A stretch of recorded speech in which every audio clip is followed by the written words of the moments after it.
MCAs go as far as to demand to approve payments to contractors before they are made, contrary to the County Government Act.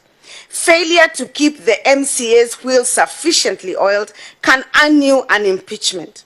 Unfortunately, all these prejudices, service delivery, and development in counties for which the governor is then held responsible.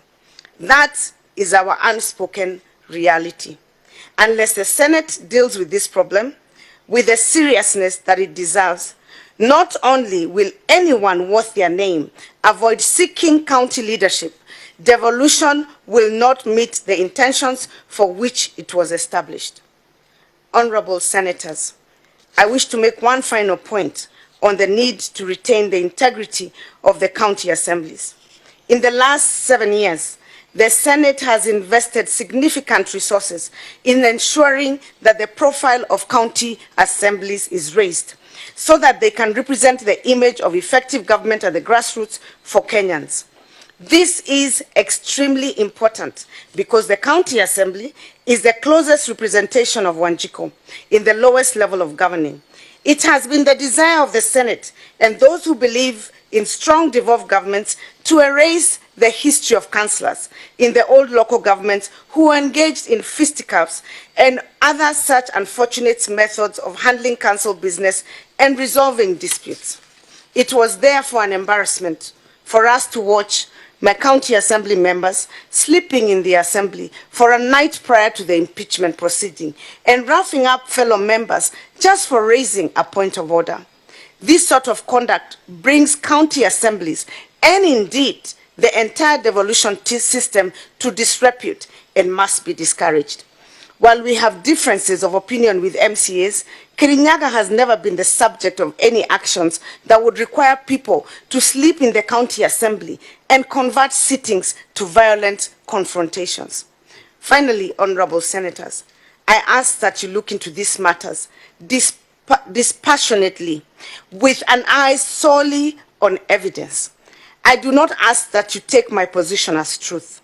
I only ask that you ignore media tidbits and sensationalizations of tales. Listen only to the evidence that will be presented in support of the accusations and review the documents we have presented in support of our rebuttal and establish the truth. You will agree that this was an unfortunate process that must never be repeated. I ask, however, that if you find the allegations are malicious, unfounded, and were calculated for the mischievous purpose of harassing the governor of Kirinyaga, that you will declare these processes to amount to abuse of office by the MCAs. You would then be within your rights to apply appropriate sanctions, which your establishing law and your standing orders allow you to do. I say this because the Kirinyaga MCAs have made several statements that this is just one of many impeachments they have lined up to ensure they destabilize the county totally. While you cannot stop legitimate impeachment motions to be prosecuted, you must give sufficient guidelines that ensure that impeachments are not misused. It must not be made a tool for pursuing vendetta, and the Senate must not be made an accomplice to such endeavors. Once again, I thank you for this opportunity to address you.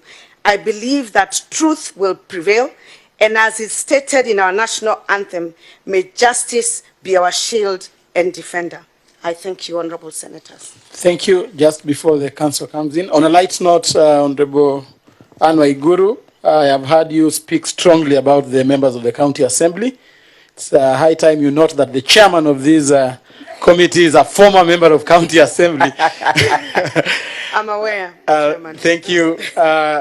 Lead counsel, you may proceed. Chairman and members, Chairman and senators, thank you very much for the opportunity to address you again. And I just want to pick up very quickly from where Her Excellency the Governor has finished off. And I haven't